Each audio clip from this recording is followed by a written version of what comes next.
Una fortuna incalculable de mucho más de 400.000 millones de dólares, más del 50% del suministro mundial de oro y dueño de impresionantes palacios y mezquitas. El emperador más rico que ha pisado la tierra, estaremos hablando nada más y nada menos que de Mansa Musa, el señor del imperio de Malí en el siglo XIV. Seguro te estarás preguntando, ¿dónde está Malí? Malí es un país situado en África Occidental, sin salida al mar. Su capital es Bamako, cuenta con una extensión territorial de aproximadamente 1,24 millones de kilómetros cuadrados. Lo que lo convierte en el octavo país más grande de África y el 24º más grande del mundo. Es más grande que Francia y España juntos. Mansa Musa nació alrededor de 1280 en el Imperio de Malí, en un contexto donde el comercio y la cultura comenzaban a florecer en el África subsahariana. Hijo de Abu Bakri, un rey que también era conocido por su ambición y deseo de explorar más allá de sus fronteras, Musa creció en un entorno donde la riqueza y el poder estaban al alcance de la mano. Pero su ascenso al trono no fue inmediato. Antes de convertirse en emperador, Musa fue nombrado virrey de Malí bajo el gobierno de su hermano Abu Bakr II. Durante este tiempo, adquirió experiencia en la administración del imperio y en el manejo de sus vastos recursos, así como en la gestión de las rutas comerciales que eran vitales para la economía de Malí. La historia de su ascenso al trono es fascinante. En 1312, tras la misteriosa desaparición de su hermano Abu Bakr II, Musa fue proclamado emperador. Su primer acto como gobernante fue asegurar el control del imperio y fortalecer sus relaciones comerciales. Era un momento crucial, pues Malí se encontraba en una posición privilegiada en el comercio transsahariano, que conectaba África con Europa y el Medio Oriente. Mansa Musa no solo heredó un imperio rico, sino que lo expandió. Aplicó políticas que fomentaron el crecimiento económico y la estabilidad en su imperio. Creó incentivos para el comercio, lo que promovió la seguridad en las rutas comerciales e incentivó a los comerciantes a viajar y realizar transacciones dentro de su territorio. También ofreció protección a los comerciantes y a sus caravanas, lo que aumentó la confianza en el comercio dentro y fuera del imperio. Mansa Musa no nació simplemente para gobernar, nació para poseer el mundo.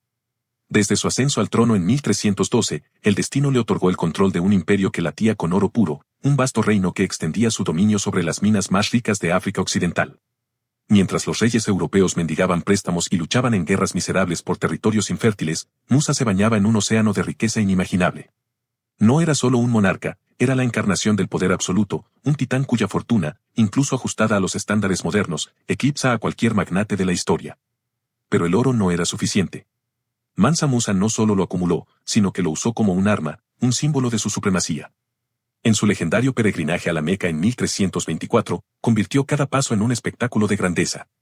Su caravana, más una marcha triunfal que un viaje religioso, incluyó 80 camellos, cada uno cargado con 136 kilos de oro. Además de miles de sirvientes y soldados vestidos con las telas más finas del mundo. Su generosidad, o su arrogancia, fue tal que al llegar a Egipto y repartir oro a manos llenas, provocó una inflación que paralizó la economía de la región durante una década. Un solo hombre alteró el destino de un imperio extranjero con el exceso de su riqueza. ¿Quién más en la historia puede presumir de semejante poder? Mientras Europa aún emergía de la miseria medieval y los monarcas occidentales luchaban por construir castillos de piedra, Musa levantaba ciudades. Financiaba universidades y transformaba Tombuctú en el faro intelectual del mundo islámico. La Universidad de Sankore, que él mismo impulsó, albergó a eruditos, científicos y filósofos que convertirían su imperio en un centro de conocimiento equiparable a Bagdad o Constantinopla. Su riqueza no solo compró lujos, compró el futuro, la educación y el respeto de civilizaciones enteras. Gobernó el imperio de Malí, un coloso de más de 1,8 millones de kilómetros cuadrados, abarcando territorios que hoy forman parte de Malí, Mauritania, Senegal, Gambia, Guinea, Burkina Faso, Níger, Nigeria y Chad. Sus dominios no eran solo extensos, sino prósperos, con ciudades que rivalizaban en esplendor con las grandes metrópolis del mundo islámico.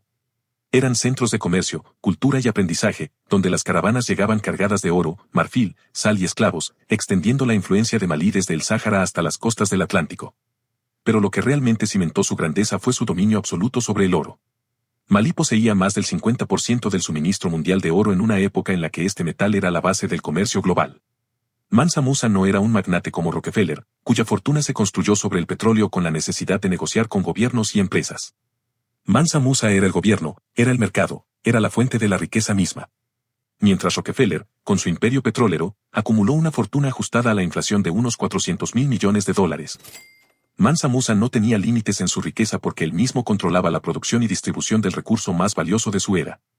No había bancos que regularan su fortuna, ni impuestos que redujeran su riqueza, simplemente tenía más oro del que el mundo podía asimilar. Aunque Rockefeller influyó en la economía estadounidense y global a través de su monopolio en el petróleo, su riqueza estaba inserta en un sistema de mercado más controlado y estructurado. El impacto de Mansa Musa fue más inmediato y devastador, revelando el poder que un solo individuo puede tener al poseer una riqueza tan grande que puede cambiar la economía de un continente entero. Pero su legado no se limitó a la acumulación de riquezas. Mansa Musa entendía que la prosperidad de su pueblo era la clave de un imperio duradero. Invirtió en la educación, la infraestructura y la cultura, transformando su reino en un epicentro de conocimiento. Financió la construcción de la Universidad de Sankore en Tombuctú, donde los más grandes eruditos del mundo islámico se reunían para debatir filosofía, astronomía, medicina y derecho. Sus mezquitas y bibliotecas albergaban miles de manuscritos, convirtiendo su imperio en la envidia de los intelectuales de la época. Mientras Europa aún se tambaleaba en la Edad Media, en Malí la ciencia y la educación florecían. Además de la cultura, Mansa Musa también consolidó su poder a través del comercio. Controlaba las rutas transsaharianas, por donde fluían no solo oro y sal, sino también marfil, esclavos, tejidos y especias. Estas rutas no solo enriquecieron a su imperio, sino que lo convirtieron en el centro neurálgico del comercio entre el Mediterráneo, el Medio Oriente y África subsahariana. Así, Mansa Musa no solo superó la riqueza de Rockefeller, sino que gobernó con una visión que iba más allá de la acumulación de poder. Transformó un imperio en un centro de comercio, cultura y educación, asegurando que su legado trascendiera las fronteras del tiempo. Su grandeza no se mide solo en oro, sino en la forma en que moldeó la historia misma. Pero incluso los más grandes caen. Tras la muerte de Mansa Musa, sus sucesores no supieron manejar el gigantesco imperio que había dejado. Las rutas comerciales comenzaron a cambiar, los invasores acechaban y poco a poco, Malí perdió su dominio. Lo que una vez fue el reino más glorioso de África se desmoronó, como un palacio de oro abandonado a las arenas del tiempo. Sin embargo, su legado sigue vivo. No hubo, ni habrá jamás, otro hombre que controle tanta riqueza en términos reales. Ni Rockefeller, ni Bezos, ni Elon Musk podrían compararse.